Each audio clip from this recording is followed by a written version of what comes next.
Howdy peach pie, howdy peach pudding. Well, I give it all away to Hugs Howdy Goodin'. Down south, language is a colorful blend of vibrant parlance Ouais, Justin vient avec des condensés d'or. and down-home humor. Which you did you? Hey, you didn't bring your truck with you, did you? In this part of our journey, you'll hear flamboyant and distinctive dialects from Appalachia Hey, boy, put that car in the grudge. down to the Tex-Mex border, where we'll see if English itself is endangered. They got calls, threats, what are you doing, speaking Spanish as an official language in America. It's a sizzling combo of rich cultures and traditions. We like our food spicy and we like our language spicy. This time on Do You Speak American? Do you speak American? Do you speak American? Do you speak American? You speak American, dog? Do you speak American? Tu parles américain? ¿Ustedes hablan American?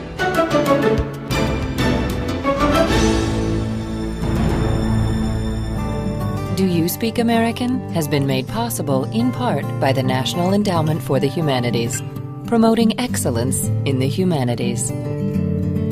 Additional funding is provided by the William and Flora Hewlett Foundation, the Ford Foundation, Rosalind P. Walter, and the Arthur Vining Davis Foundations.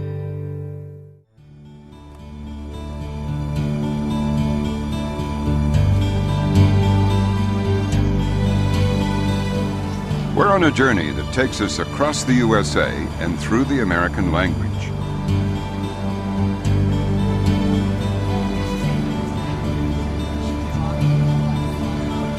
Now we're going to find out how today's Southerners answer the question, do you speak American?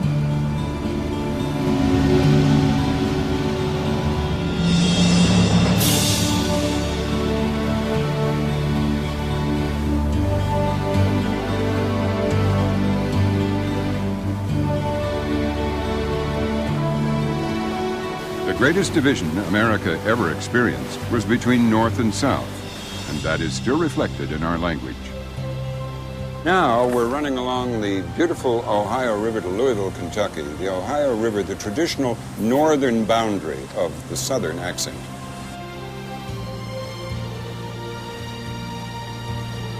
So is it true that the Ohio River... Walt Wolfram, a linguist from North Carolina, is on board for this part of the trip.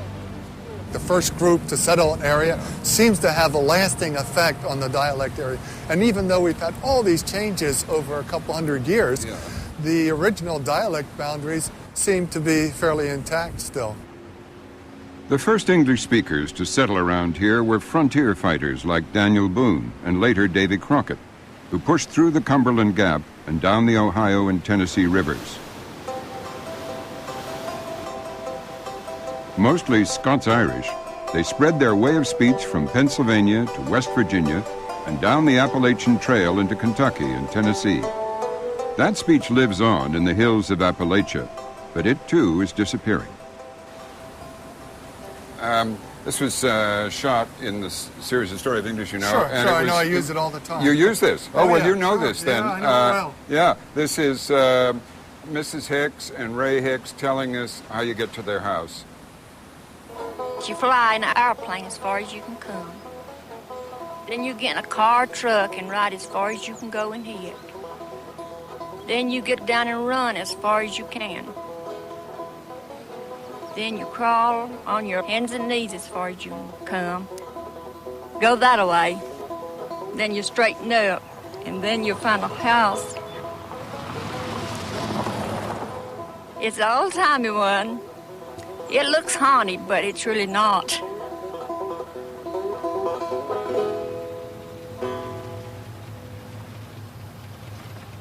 Ray Hicks used to be famous around here. People would come from miles around to hear him tell folk tales in one of the last surviving examples of true Appalachian dialect. Howdy, Howdy, howdy. Now, howdy, that sounds more like Texas to me, but that's... Yeah, they do use some of that in Appalachia. Howdy, Ray. Howdy. How are you today? Just amazing. How are you? Just come on in. Howdy, Ray. Just come on in. Tell us a ghost story, Ray. Yeah, tell us a ghost story. Okay. Ray Hicks loved to tell Jack tales. The most famous is Jack and the Beanstalk. In this story, Jack meets a beggar who gives him a magic sack. He says, I'm going to give you something. He said, here's a sack that if anything gets to bothering you, just say whickety-whack into this sack. Wickety-whack into the sack? Yeah, well, he's got so many of the traditional features of Appalachian dialect, the and a hunting and a fishing, and the use of the tar, and the H before the it and so forth. And it's really neat that you preserve this because Ray recently passed away. Today, fewer and fewer people speak like the late Ray Hicks and his wife, Rosa. The old mountain dialect may be vanishing, but when we went ashore at a little place called Rabbit Hash, Kentucky, it seemed to me the local talk was still distinctive and vigorous. How are you? Doing? Yeah. Hi there, Dwayne Doyle. Hi, Dwayne. Nice to meet you. Robin McNeil. Yeah.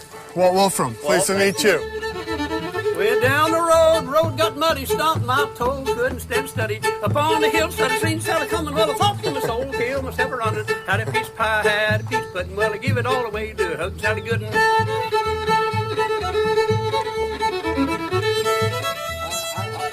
Do you think the language is changing much? Well, it is. You know, now down home where I'm from, down in, I'm from close to the Tennessee line. I said Tennessee and Kentucky both, they claim me. Tennessee claims I'm from Kentucky. Kentucky claims I'm from Tennessee. And now down there they call a sheep, a female sheep, a ewe.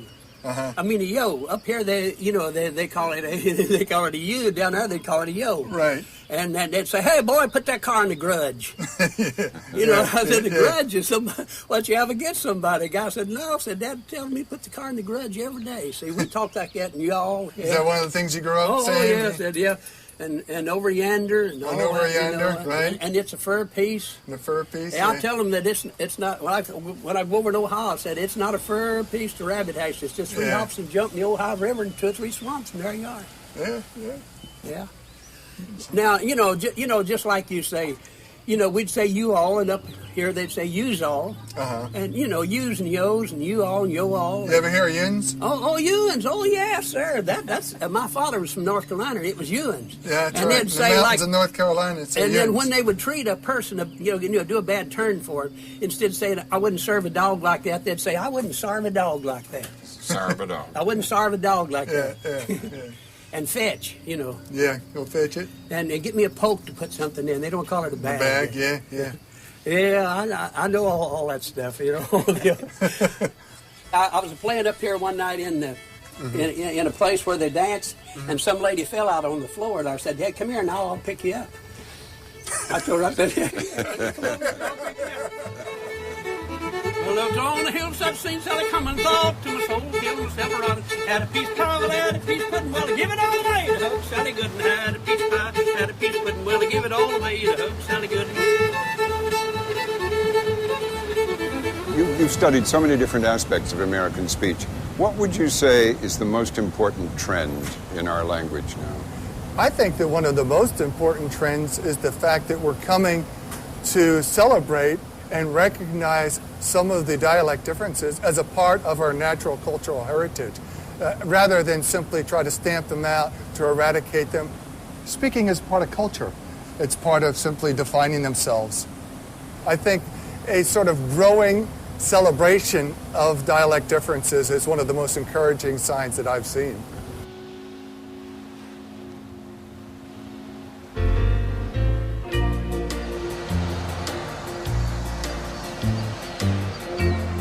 Today, the country speech of Appalachia has absorbed other southern dialects and traveled throughout the Sun Belt. You can hear this influence all over the USA in the lingo of truckers like David Swain with their CB radios. David's handle is Spanky. Northbound. You look good up there to Franklin, up there 65 is where I started, okay? Everybody sounds real country when they're talking on the CB. They do. And I couldn't tell you why. I mean, I don't even know if I do. You do. I thought you did when you were talking. I don't know. It's a CB slang, I guess. I don't know what it is. Is that the same all over the country? Yeah, pretty much. Everybody pretty much sounds the same way, and I don't know why. Spanky, you say you play music on the road. What's your favorite kind of music? My favorite's country music. Yeah. Well, as a matter of fact, I've got a nephew that's in the country music business, Cody, and he lives in Nashville. And his, to be honest with you, his CD has taken me many miles.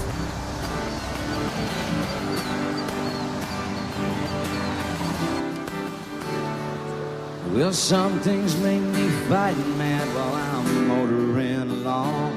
I like to watch a brand new backhoe tear down a 100-year-old barn. Well, it makes me wish that I was rich, 'cause I'd buy up that farmland, find the folks who were forced to sell and hand it back to them. Now I'm inspired. You better believe it. Spanky's nephew is the country singer Cody James. Concrete and pavement, they cover up our soil so rich. Hotels, miles deep. Cody looks, sounds, and sings pure country. But he and Kenny Hayes, his co-songwriter, aren't even from this part of the country.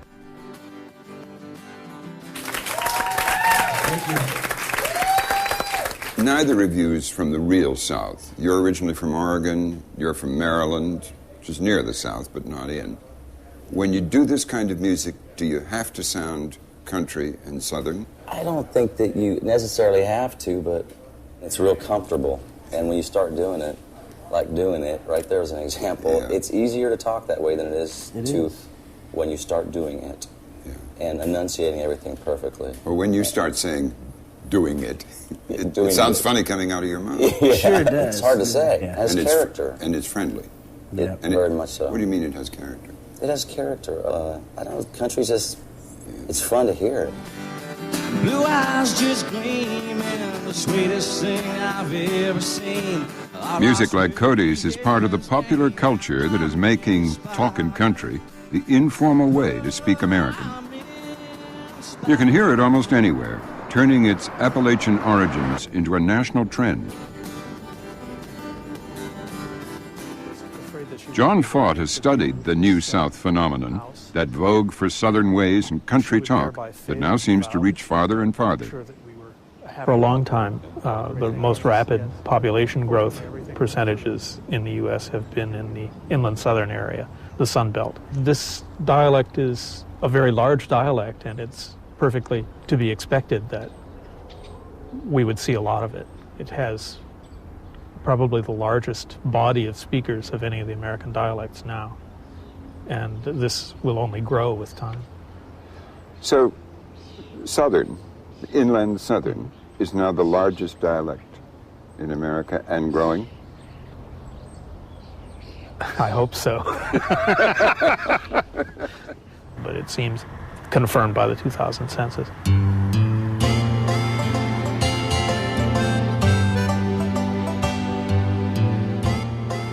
By contrast, the other strand of Southern speech, the dialect of the coastal or plantation South, is losing influence. It's being swept away by time and civil rights and the migration of Northerners.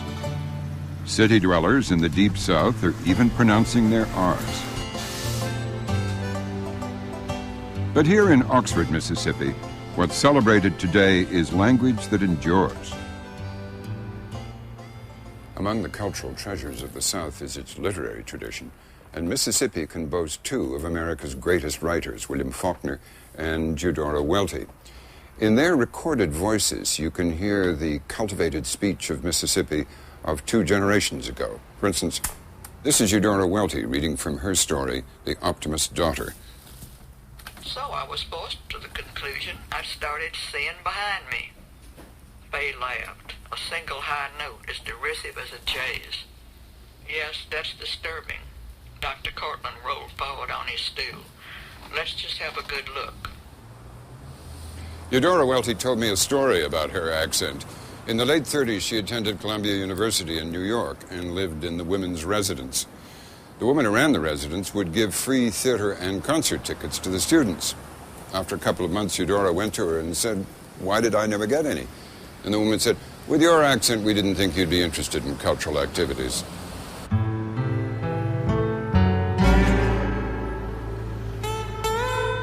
That kind of prejudice is still alive today, if more good-humored. The stand-up comedian Jeff Foxworthy bases a large part of his act around it. He must be onto something, because wherever he plays, he fills the house. Speaking of words, got a few more Southern words for you. First one, mayonnaise. Mayonnaise, a lot of people here tonight.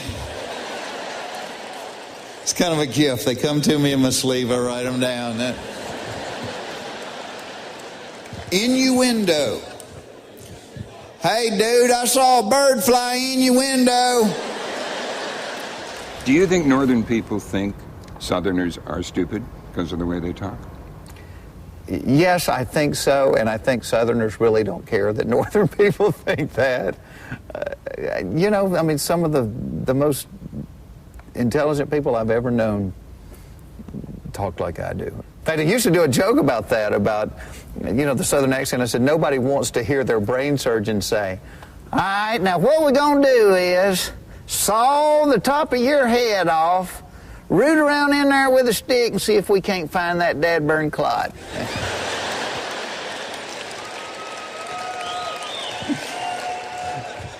Urinal. I told my brother, you're in a lot of trouble when Daddy gets home.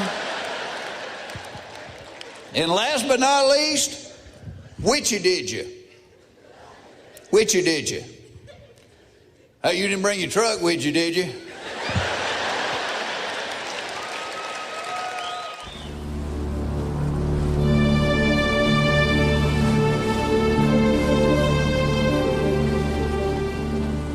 Down the great Mississippi River now, we're leaving the South.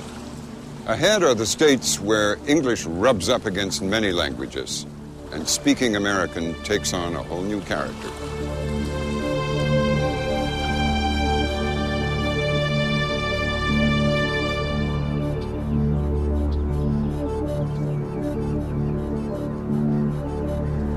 We're 10 miles up State Route 13 from Eunice, Louisiana, driving past flooded rice paddies. We're going to sample some Cajun. Cajun is a dialect that has only emerged in recent generations, but has become a source of fierce local pride. Crawfish Plus.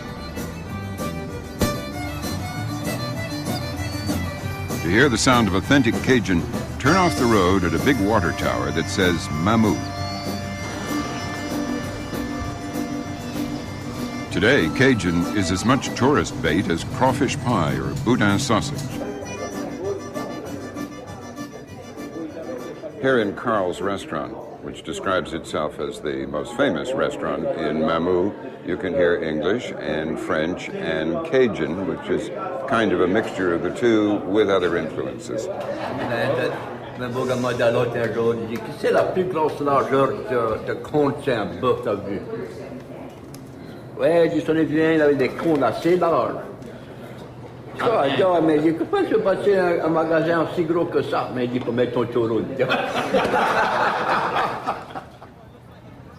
While I was hanging out in Carl's, there was a steady stream of people arriving at Fred's Lounge across the street. Fred's motto is, Laissez les bons temps rouler, let the good times roll. The lounge has become an institution, as has its owner, Aunt or Tante Sue. Tante Sue, would you describe what happens here on a Saturday morning? The only description I have about Fred's Lounge is we have a wonderful time. And I think this is one of the places that you have the most true feeling of Cajun culture there is.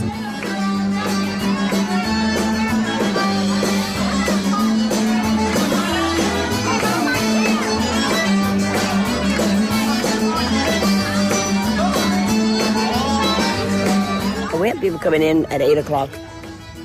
We promote to offer them Bloody Mary because it's a mild drink and it's very good. Once that band starts playing, they do start drinking.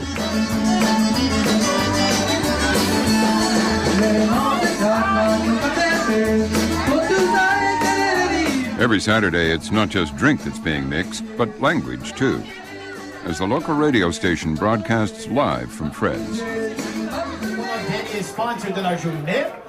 Et ça, c'est pour le magnifique barbecue sauce. Jack Miller's barbecue sauce. Le vrai goût de Cajun dans chaque bouteille. Jack Miller's barbecue sauce, on met le meilleur flavor. C'est bon. Oh, la sauce à Jack Miller's. Jack Miller's barbecue sauce. All right. Special request, la chanson de Mardi Gras.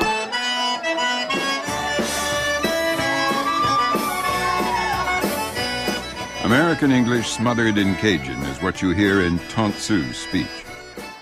We have Fred's Lounge t-shirt with the accordion on the front, which is our regular logo.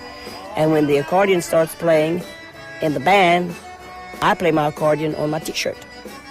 And I have a great time, and I don't miss a note. I don't know how to play the accordion, but I don't miss a note on my t-shirt.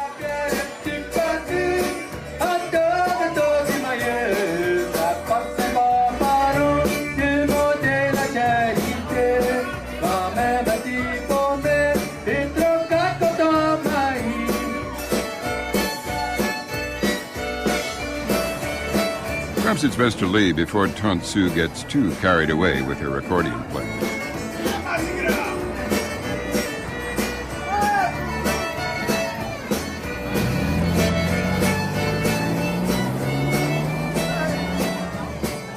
I'm heading out of Mamou to the west. I'm on my way to the Texas border and the next leg of my journey through American English.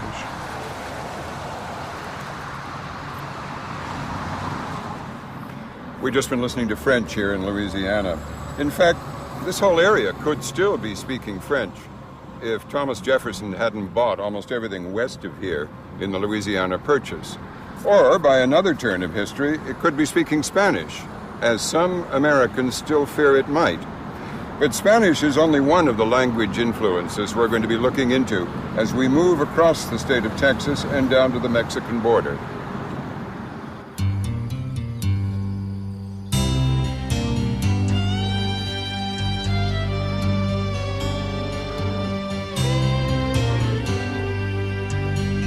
The Texas accent has its roots home on the range. You can hear it on the Bar J Ranch near Beeville, when the young cowhands, slow-talking and laconic, tell how to round up cattle. You just gotta go at them kind of slow and talk to them, and you can't rush them because they'll go to tearing down fences and all that. But like the cattle we worked earlier this morning, we went out there nice and slow, and they went straight to the brush. And they're probably still out there. Depends on how much you work them and stuff. Once you break one loose from the herd, she's going to be a little bit wilder, a little bit more hot-headed than the other cattle because she's away from her herd. Texas speech is a combination of two southern dialects. Some of those who settled here came from the plantation areas of Alabama, Georgia, and Mississippi.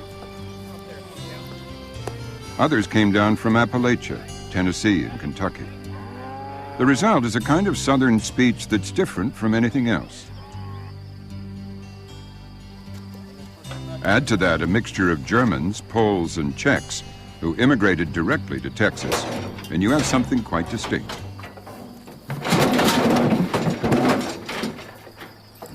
The squeeze chute, well, you got your head gate there where you can get up there and work on the horns and tag them and all that, and you can get a brand on them without them moving around and all that. Jake describes right, we're not hurting the animal. We're just restraining it so we can work on it properly. You got it? Yeah, you got it. A Texas accent is so catching that outsiders who move here, like ranch owner Linda Blackburn, can't help picking up that twang. Down there. You must really love this, do you? Oh, I wouldn't trade it for anything. Yeah. Being out in the open. I'm not a house person. Love the horses, dogs. They're working in increment of this situation here. And of course the boys, look at them. Wouldn't you like this too?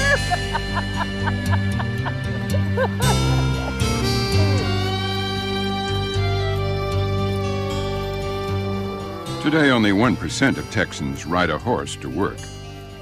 The rest, as they say around here, are all hat and no cattle. Cowboy words include wrangler, maverick, rustler, and chuckwagon. When we visited her ranch, Linda organized an old-time cookout. But this is like a stew in a gravy.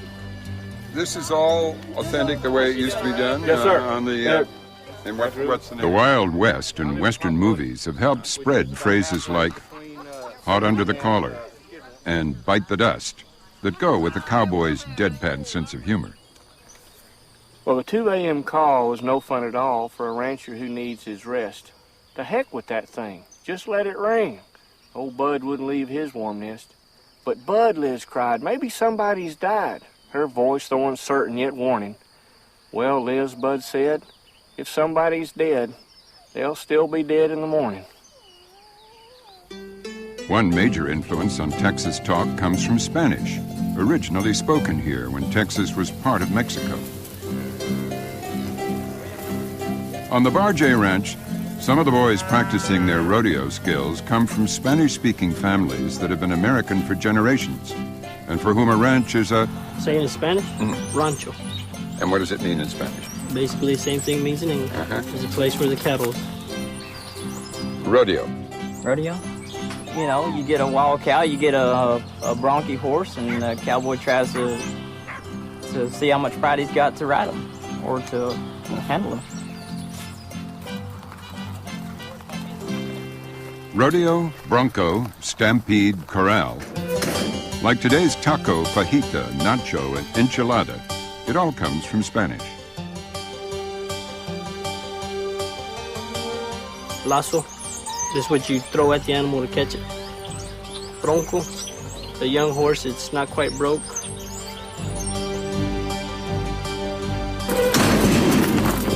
Pinto, the color of a horse or a bean. Vamos, it means let's go.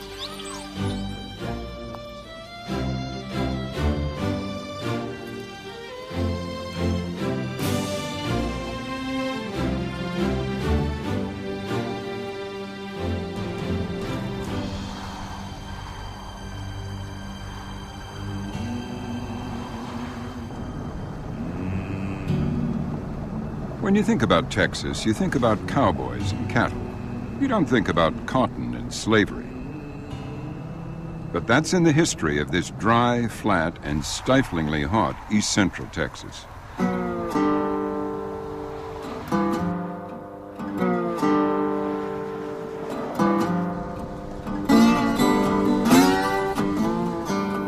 This has been cotton country ever since the time of slavery.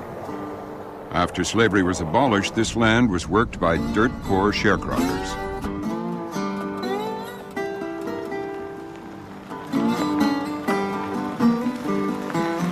I'm meeting two linguists at the country store in Springville, a tiny community sandwiched between two Union Pacific Railroad tracks. For more than 17 years, Guy Bailey and Patricia Sucor-Avila have been conducting a remarkable piece of research into the language of local African Americans. How you doing? Welcome to Springville. Thank you. Welcome to the train. Welcome to the train, right? Yeah, wow, do you have these all the time? Yeah, About all every the time. few minutes, right?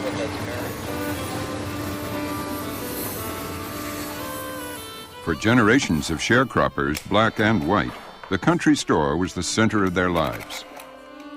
This is where they bought provisions, stores, and tools, and this is where they borrowed money from the white store owner until they sold their cotton. The store has been owned by the same family for more than a century. In many ways, it's hardly changed at all. It's in a kind of time warp.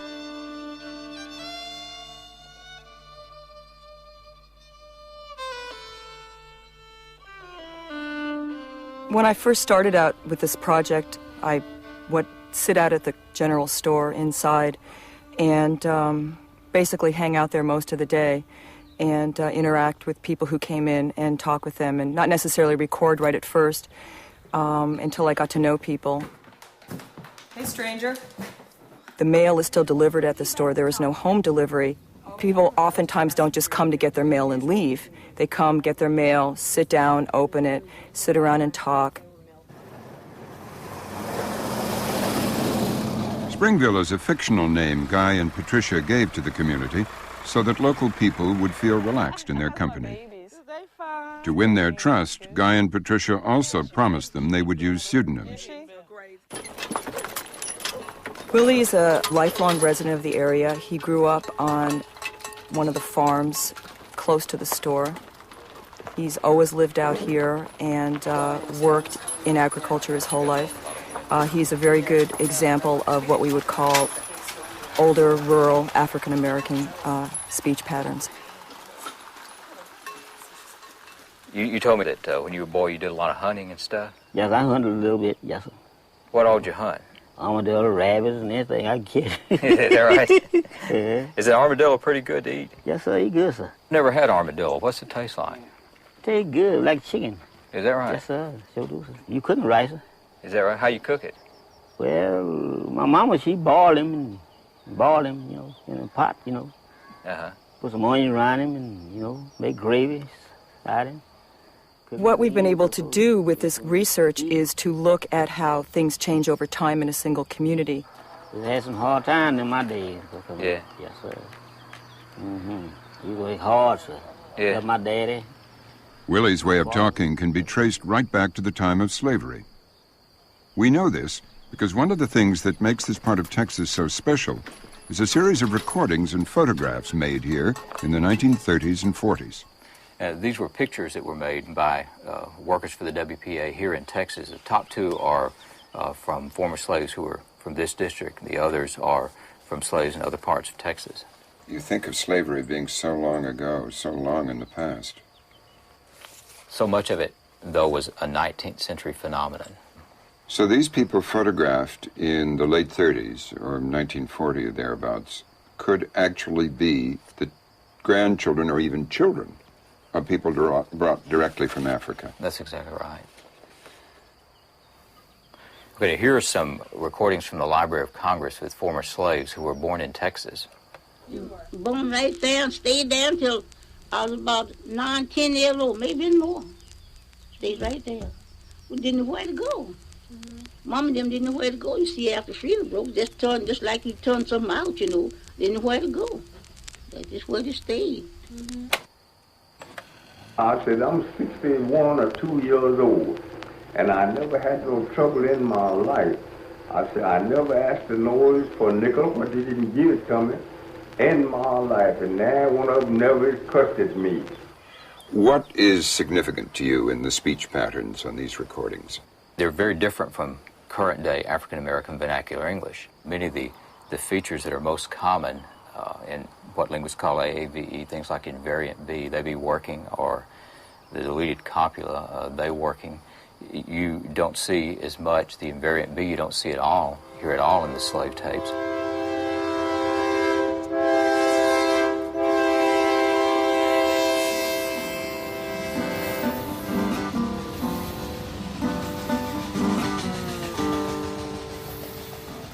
African-American speech changed in the epic migration of rural Southern blacks to the cities of the North.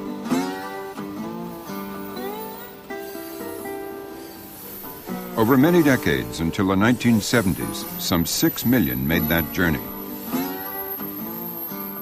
And as always when there are great movements of people, there are also great changes of language. In the cities of the North, the races mixed less than in the rural South. Instead, blacks and their language found themselves isolated in ghettos. In the large cities, you had spatial segregation, but you also had the formation of separate communities, often with a kind of oppositional culture to the rest of the U.S. This created an ideal context for African-American vernacular English to develop along a sort of a separate track. What we heard in Detroit shows how that separate development continues to this day. I put 2 extra little loops in there For a track? Music. While the beat's going? Yeah, like when it first started, so you don't gotta start. I think what you can say is that white speech and African American speech over the last 150 years or so have developed along different paths. They've had sort of independent development, not influencing each other very much at all, so that their grammars are very different today, probably more different than they've ever been, and their phonologies aren't very similar, their sound systems aren't very similar either. It's kind of independent development. I suppose you could sum up Springville like this. 150 years ago, rural blacks and whites sounded more alike than you might have thought. But today, whites and inner-city blacks sound more different than you might have hoped.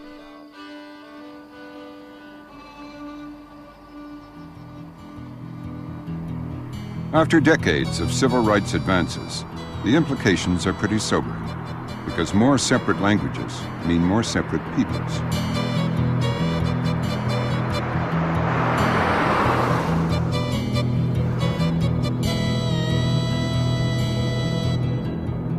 Late afternoon, the end of a long day's drive. I'm heading for the heart of Texas, but I couldn't resist a little detour when I saw this name on the map.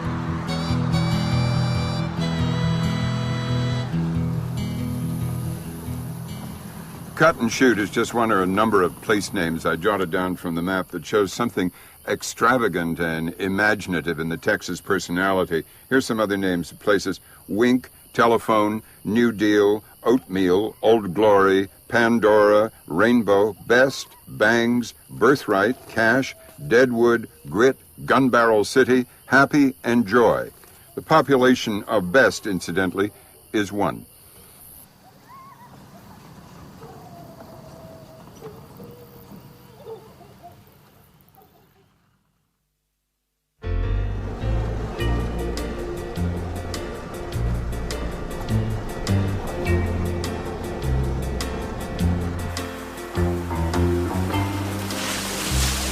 Somewhere around here, there's a man who makes a good living out of Texas talk and an art out of being politically incorrect.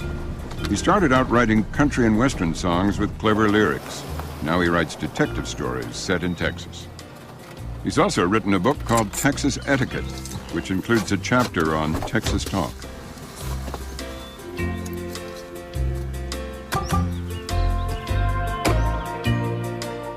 His name is Kinky Friedman. Around here, he's known to one and all as the Kinkster.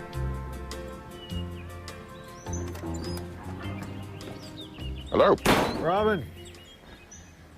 Great to meet you. Kinky the friendly cowboy. Yeah, right. And 2 great Americans, or you're almost an American anyway. I'm an American. You are an American. Yeah, recently. Though Kinky wasn't born in Texas, he's become a professional Texan. Anyway, welcome to Echo Hill. Thank you. Come on in. This is always live in a house that's older than you are, I suggest. I've never been here before. Well, you haven't missed too really much. beautiful. No, actually you have. It's a very beautiful place. What are you looking for in this sort of thing? We're looking for Texas talk. Are you looking for a man not smoking a cigar? No, you can smoke a cigar. We're, Kinky loves to work the colorful Texan way with language into song lyrics, books, and articles. This is where you write? Yeah, this is my typewriter. This is the last typewriter in Texas. Uh-huh. I don't use any computers or the internet. I think they're the work of Satan. Uh-huh. What are you working on right now? I've just finished a book called Kill 2 Birds and Get Stoned, which is about 3 people trying to shut down a Starbucks in New York City. Uh-huh. And Kinky's way with words has won him many fans, some of them quite important. Who are your friends here? We have George Bush. Yeah? Kind of a friend of presidents these days. I see. And Bill Clinton. They're both friends of yours? Yeah, and I'm kind of like Billy Graham or Jesse Jackson. I'm a professional friend of presidents. Uh-huh. My friend Don Imus accuses me of being best friends with Bill Clinton until 1 millisecond after he was out of office, then jumping to George Bush. You're George Bush's favorite author? Yes, but George is not that voracious a reader. But you suit his attention span? Yeah. He's a great American. Thanks to Kinky, non-Texans can relish Texan terms like these. Well, butter my butt and call me a biscuit. to mean all right or hi. Cattywampus for something that doesn't fit or is out of line. Dad blame it, dad bum it, dag nabbit. All euphemisms to avoid swearing. Loripin, tastier than finger-licking good. And all swole up to mean irritated or proud and self-absorbed.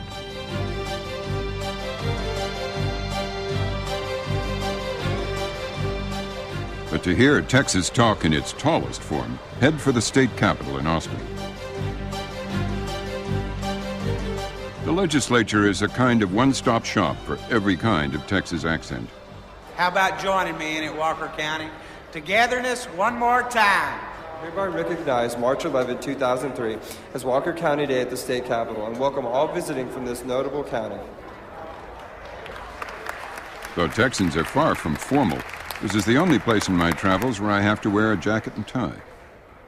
I'm here to meet an old friend, that redoubtable writer, columnist, commentator, and scourge of all politicians, particularly male ones, Molly Ivins, because no one talks better about Texas language than Molly. We like our food spicy and we like our language spicy. This is one of the greatest places in Texas to hear it properly spoken. You get everything in this House of Representatives from the East Texas drawl to the West Texas twang. Here's an order. Chair lays out HCR number 20. Be ready. We've got guys serving in this House who sound exactly like Boomhauer on King of the Hill. You can barely understand a word they say. You've described Texan as having a lunatic quality of exaggeration. What is it in the Texas psyche that drives that? I think the best explanation for Texas is that Texas is just like the rest of the country, except more so. Everything here is slightly exaggerated. You get some wonderful expressions, meaner than a skillet full of rattlesnakes. And I'm happy enough to be twins. I have an old friend I camp with who always says, I don't want to die and go to heaven because it couldn't be better than this. And Texan properly spoken involves inventing your own metaphors and similes. Can you think of some examples? The late Bob Bullock, our light dove, was a great speaker of Texan, and he was one day complaining about some young whippersnapper from the Washington Post who'd been in to interview him. For to explain to me why he didn't like the guy, he said, Molly, his pants was so tight, if he'd have farted, it would have blowed his boots off.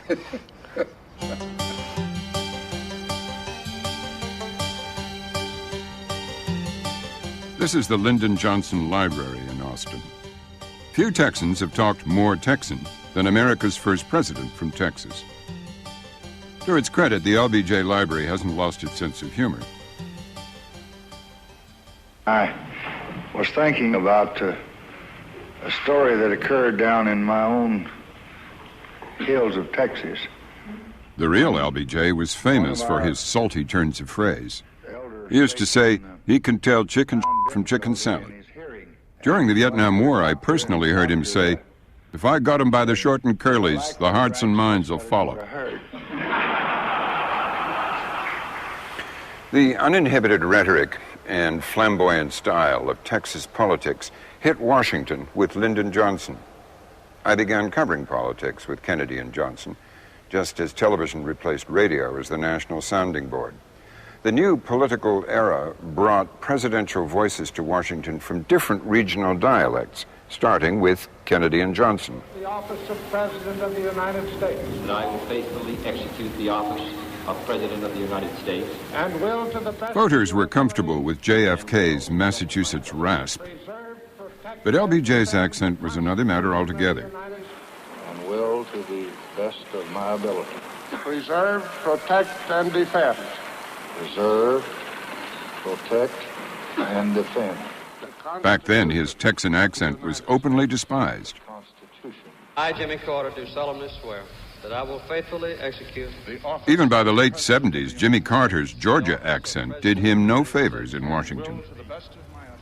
Seems to me we've come a long way since then. That former Rhodes Scholar, Bill Clinton, saw no need to lose his Arkansas accent, partly because he could change it at will. Preserve, protect, and defend the Constitution of the United States. So help me God.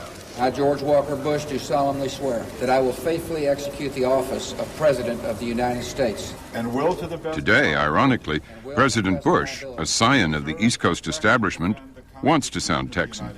Preserve, protect, and defend the Constitution of the United States. So help me God. So help me God.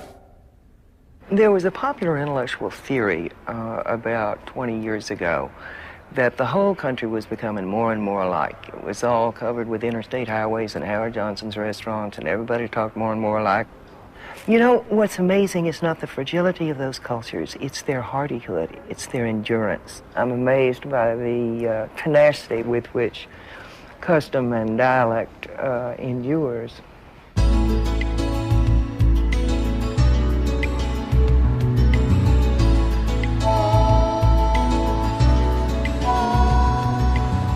The farther south we go, the stronger the Spanish influence. The road signs tell their own story. Alvarado, Bandera, Chico, Del Rio, El Paso, Frisco, Gonzales, Hondo, Nada, Plata, Refugio, Rio Frio, Santa Ana, and Sierra Blanca.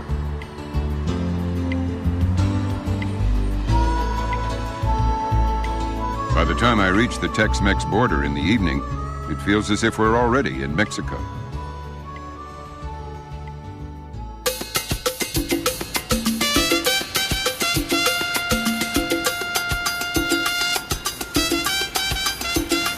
Every morning it's rush hour on the bridge from Nuevo Laredo in Mexico to Laredo in Texas. It was so snarled up on the day we met Alan Wall that it was easier for him to park on the Mexican side and walk across to the USA. Alan's a language teacher who's married to a Mexican and lives there with his wife and children. Many Americans are so alarmed by the amount of Spanish they hear that they want English to be made our official language. Alan Wall is one of them. It's a great advantage for us to have a common language. Hi.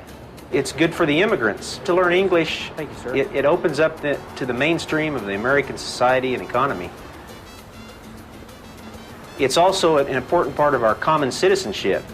The Declaration of Independence, the Constitution, the Bill of Rights, the judicial precedents, these are all in English. And I think it's a threat to the linguistic unity of our nation because the English language is our common civic language. Atención clientes de Chivil, los estamos invitando a que pasen a sus registers donde puede llevarse el Gillette, deodorant, tar stripe, a solamente... Spanish is everywhere in Laredo. It's not that the supermarket workers can't or won't speak English. It's just there's not much call for it. Even the local newspaper puts out editions in both Spanish and English. The editor is Robert Garcia. Look at what's happening to major newspapers in the U.S. They're switching some of their segments to Spanish because they need to get to those folks. They need to communicate with those folks. For example, I work with both the Spanish and the English segment of the newspaper, so I'm constantly switching back and forth. You know, but I'm used to that. I'm from the area.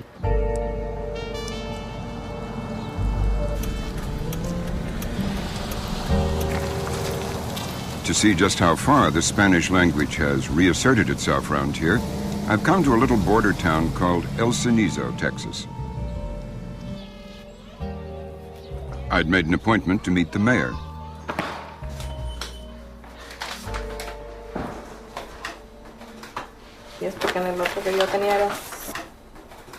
Good morning. Hello, sir. Good morning. I have an appointment to see the mayor. Yes, sir. Yes. Is the mayor here? No, sir.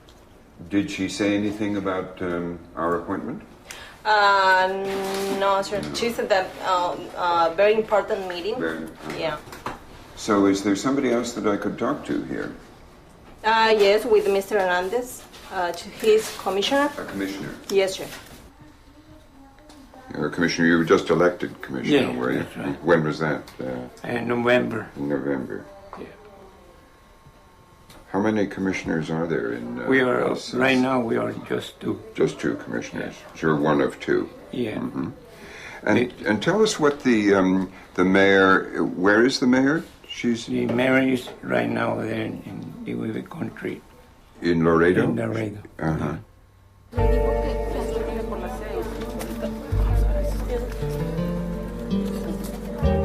It's not surprising that the mayor and town commissioners want to avoid controversy. Under the previous mayor, the town passed an ordinance making Spanish its official language. No Ingles. In the border town of El Cenizo, Spanish is in, English is out. Banning English, divisive measure. Spanish is official language in town. Suddenly, El Cenizo found itself at the center of a national furor. It was ugly. They got calls, threats, people telling them, you're in America, what are you doing, speaking Spanish as an official language in your community. And they infuriated the U.S. English people, the people who want to make English the official language of the United States. That also brought on a lot of heat from them. Has any other town followed El Cenizo's example on Spanish? I think a lot of them wanted to, but after the reaction that El Cenizo got, they stayed away. Mexico would never allow that. We could never take over a town in Mexico, declare English the official language, and declare it a haven from Mexican immigration law.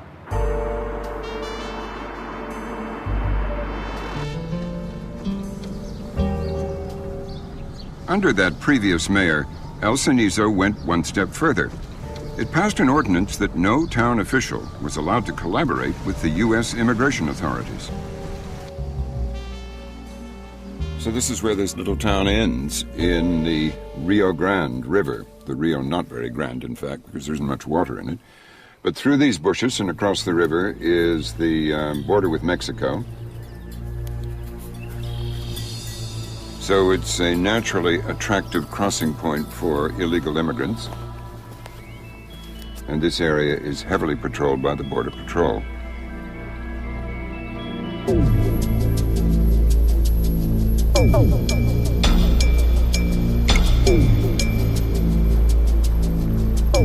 There are an estimated 7 million illegal immigrants in the USA. 7 out of 10 probably slipped across the border with Mexico. The U.S. Border Patrol has put huge resources into stemming that flow. The tracks being back on the fence is not good. That means we're not too close behind these guys.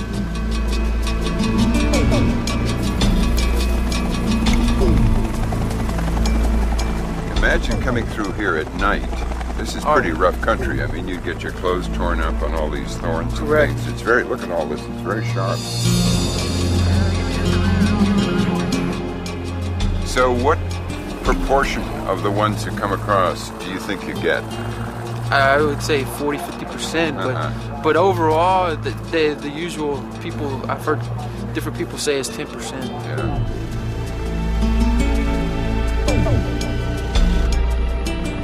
Then the Border Patrol saw footprints in the sand.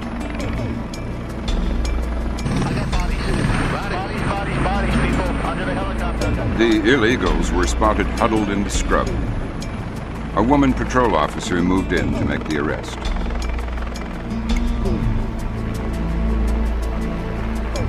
No one resisted, no one ran away. They knew they'd be sent back to Mexico. And, likely as not, they'd try again soon.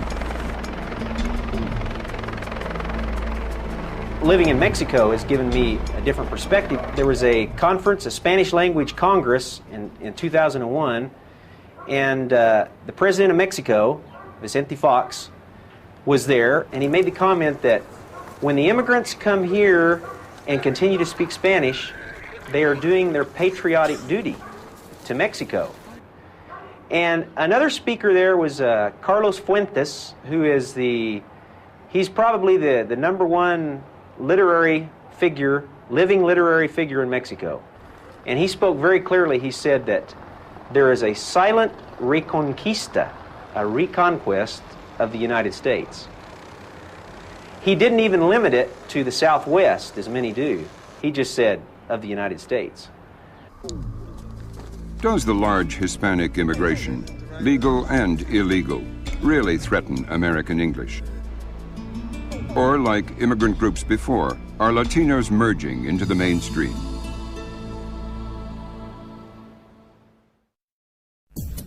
Next time on Do You Speak American? Hey, so. How do you say it? We'll travel up the West Coast from LA to Seattle, where knowing how to navigate the terrain is essential. You do have to be bilingual in this country. You can be very, very adept at slang, but you have to be adept at getting through a job interview. And look out. La chica sexy. There are some dangerous curves ahead. Un beso. Mwah. No, I made him blush. Don't be embarrassed to join us next time on Do You Speak American? Word. For the down low, the skinny, and the 411 on how you speak American, visit us at pbs.org. While you're there, get tips for starting your own PBS program club so you can continue to speak American with your friends and family. Do You Speak American is available on DVD for $69.95 or VHS for $59.95. A companion book is available for $24.95 plus shipping. To order, call 1-800-336-1917 or write to the address on your screen.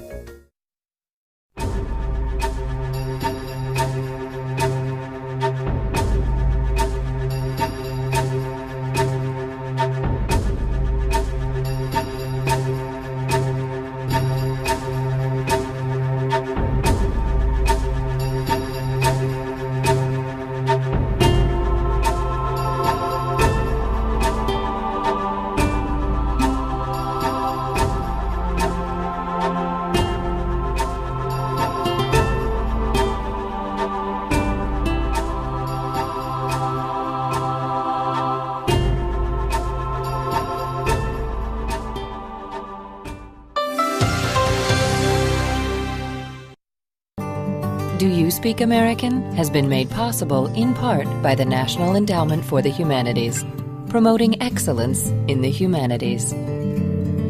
Additional funding is provided by the William and Flora Hewlett Foundation, the Ford Foundation, Rosalind P. Walter, and the Arthur Vining Davis Foundations.